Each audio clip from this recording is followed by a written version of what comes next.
बिस्मिल्लाहिर्रहमानिर्रहीम। अस्सलाम वालेकुम। प्रोफेसर मोहम्मद शाहरबान NMD कैट आर के प्लेटफॉर्म से सेशन 2021 में FLP नंबर 8 की लॉजिकल रीजनिंग सब्जेक्ट की डिस्कशन लेके हाजिर हूँ। पहला क्वेश्चन है हमारा, जिसमें पैराग्राफ को हमें समझना है और इससे रेलिवेंट क्वेश्चन के आंसर देने हैं। इन एन इंटरव्यू, एक इंटरव्यू के अंदर एक फेमस ब्रिटिश एक्टर जो है सेट कहती है, शी बिलीव दैट, उसका ये मानना है कि UK government has obligation to do more for refugees fleeing from the areas of crisis, के क्राइसिस के एरियाज में यूके गवर्नमेंट को रेफ्यूजीज़ के लिए ज़्यादा ऑब्लाइज करना चाहिए। द करंट गवर्नमेंट, मौजूदा government has made no concerted effort to help refugees beyond the bare minimum. This actor says that aiding refugees in one of her top priorities। एक famous British actor है जो कि interview में ये बता रही है कि कोई एरिया है, वहाँ से कोई रेफ्यूजीज़ आ रहे हैं, गवर्नमेंट जो है उनकी खातिर खा कोई मदद नहीं कर रही जितनी कि गवर्नमेंट को करनी चाहिए। उसका मानना ये है, वो ये मानती है कि रेफ्यूजीज़ की जो हेल्प है वो गवर्नमेंट की टॉप प्रायोरिटीज़ में होना चाहिए। इससे रेलिवेंट क्वेश्चन है जी। पहला क्वेश्चन है हमारे पास, this actor will not be voting for the party currently. इस एक्टर ने बिल्कुल भी वोट नहीं दिया पार्टी, उस पार्टी को करंटली इन पावर, जो कि इस वक्त गवर्नमेंट में है, इन द अपकमिंग इलेक्शन, आने वाले इलेक्शंस के हवाले से। वैसे अपकमिंग इलेक्शन के हवाले से तो यहाँ बात कोई नहीं हुई, लेकिन वोट नहीं दिया क्योंकि गवर्नमेंट की काम को सराहा नहीं है, इसलिए कुछ हद तक ये बात बिल्कुल ठीक है। So answer become probably true. Second question है हमारे पास, the opposition has said that, opposition ने ये कहा है that they will help refugees if their party in is elected. अगर उनकी पार्टी इलेक्ट होती तो वो रेफ्यूजीज की हेल्प ज़रूर करते। तो इस तरह की बात हमारे पैराग्राफ में कहीं भी नहीं है, लिहाजा answer become Charlie, insufficient data to say true और फॉल्स। नेक्स्ट क्वेश्चन है हमारे पास लेटर एंड सिंबल सीरीज का, find the missing series. Series को ज़रा गौर से देखें। अल्फ़ाबेटिकल ऑर्डर में बी रिपीट है और उसके बाद सी दरमियान में है, फिर सी के बाद डी आता है, वो रिपीट है, ई दरमियान में है, फिर एफ रिपीट है, उनके बाद जी आता है, वो सेंटर में है, यानी B C D E F G H I, उसके बाद आएगा जे और दरमियान में आ जाएगा के। तो alpha is the right answer, J K J. Next MCQ हमारे पास है, डायग्राम दी हुई है जिसको हमें जज करके अपना आंसर देना है। हम पहली डायग्राम को दूसरी डायग्राम से अगर कंपेयर करें तो पहली डायग्राम देखें, ये उल्टी हो गई है, दूसरी डायग्राम भी बेटा उल्टी हो गई है, तीसरी डायग्राम का हमने रुख थोड़ा सा चेंज किया, यानी ये लाइन जो है इसको उठा के इधर कर दिया, और इसी तरह चौथी में भी लाइन का रुख चेंज कर दिया है। ठीक है, पहली डायग्राम में लाइंस यूं है, दूसरी डायग्राम में हमने लाइंस को इस रुख में कर दिया। ठीक है जी। अच्छा, तो अब दोबारा हमने आगे बताना है क्या आएगा। एक बात, हर डायग्राम में चार चार सर्कल्स थे, यहाँ पे 2 सर्कल हैं, दरमियान वाले 2 सर्कल नहीं है। अब हम अगर पहली और चौथी डायग्राम को टैली करें तो ये हमारी पहली डायग्राम के अंदर मौजूद पहली डायग्राम है और आखिर वाली आखिरी है। इसका मतलब ये जो दरमियान वाली 2 हैं ये हमें ढूंढनी है और ये हमारा आंसर होगा। हाँ जी, ये नहीं है, ये नहीं है, इसमें फ़र्क क्या है इस लाइन का। हाँ जी, ये नहीं है, इसमें आगे पीछे जी 4, delta is the right answer. Next MCQ है हमारे पास लॉजिकल डिडक्शन का। क्वेश्चन की स्टेटमेंट है, all desk are room.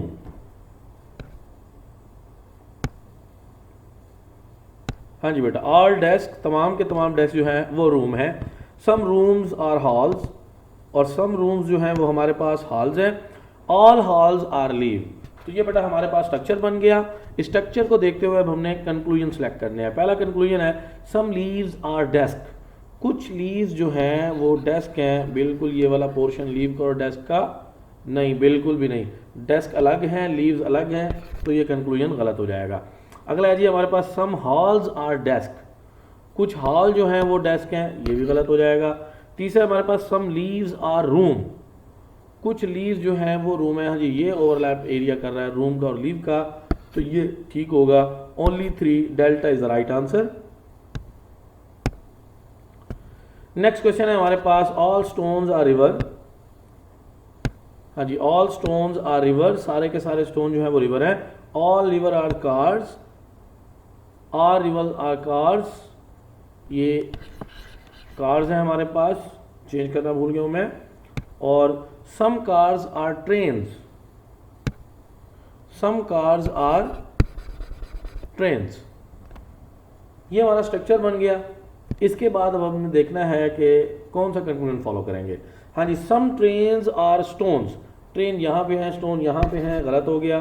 Some cars are stones, some cars are stone, ये बात ठीक है कि कार के अंदर रिवर है और रिवर के अंदर स्टोन है, तो इसको हम फॉलो करेंगे।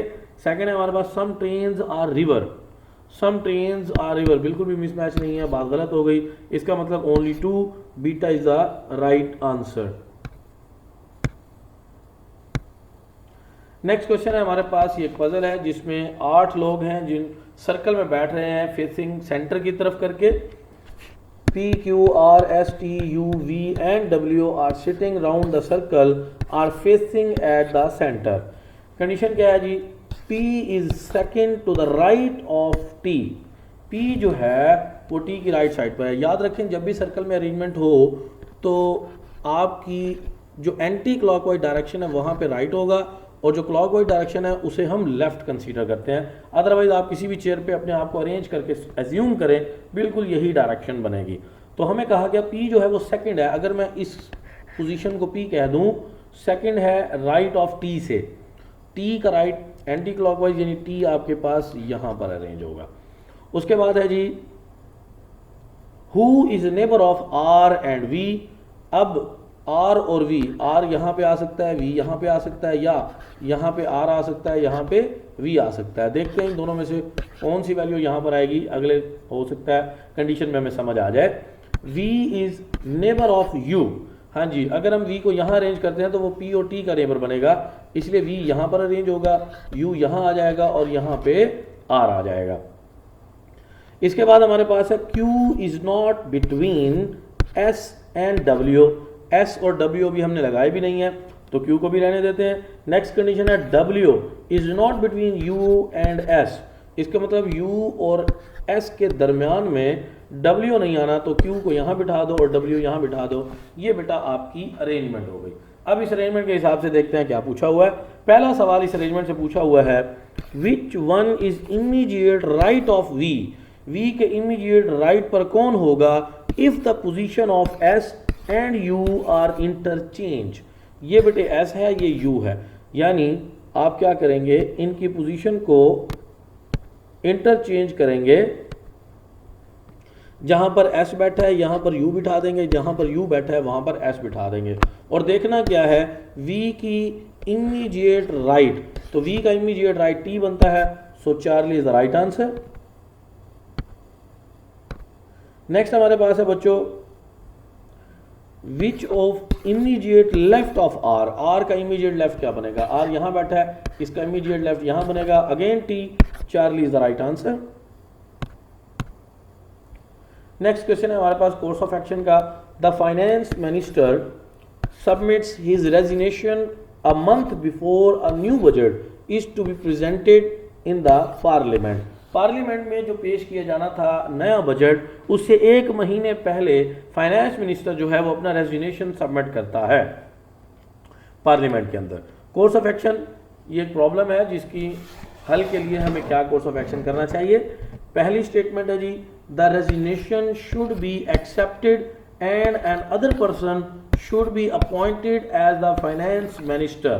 फाइनेंस मिनिस्टर होना कोई इतनी आम बात नहीं होती, ठीक है जी। इसके लिए इकोनॉमिस्ट होना चाहिए बंदे को, और फौरी तौर पर एक अच्छा इकोनॉमिस्ट जो पूरी पिछले कुछ अरसे से पूरी कंट्री के इकोनॉमिक्स को जानता हो, मैशत को जानता हो और एक अच्छा बजट पेश करे, तो एक एक्सपीरियंस पर्सन चाहिए होता है। इसलिए हम उसका रेजिग्नेशन एक्सेप्ट नहीं कर सकते, तो ये कोर्स ऑफ एक्शन तो रिजेक्ट हो जाएगा। सेकेंड है हमारे पास, the resignation should not be accepted, बिल्कुल रेजिग्नेशन एक्सेप्ट नहीं करना चाहिए ताकि वो ये बजट दे, उसके बाद बेशक उसके अल्टरनेट ढूंढा जा सकता है। So only 2 is most appropriate, यानी beta is the right answer. Next question है हमारे पास कॉज एंड इफेक्ट का। क्वेश्चन की स्टेटमेंट है most of the steel producing companies in the country have made considerable profit during the last financial year. पिछले माशी साल के अंदर जो बहुत ज़्यादा स्टील कंपनीज हैं उन्होंने काफ़ी ज़्यादा प्रॉफिट कमाया है स्टील प्रोड्यूस करके कंट्री के अंदर, एक स्टेटमेंट। दूसरी स्टेटमेंट है हमारे पास many Asian countries have been importing huge quantities of steel from Pakistan. बहुत सारी एशियन कंट्रीज जो हैं वो ये चाहती हैं ज़्यादा तादाद में पाकिस्तान से स्टील मंगवाया जाए, इस वजह से जो स्टील कंपनीज हैं उनको ज़्यादा प्रॉफिट हुआ है। तो second statement is cause, one is effect, beta is the right answer. ये था बेटे आज का FLP की डिस्कशन। इंशाल्लाह कल अगले FLP के डिस्कशन के साथ हाजिर होऊंगा।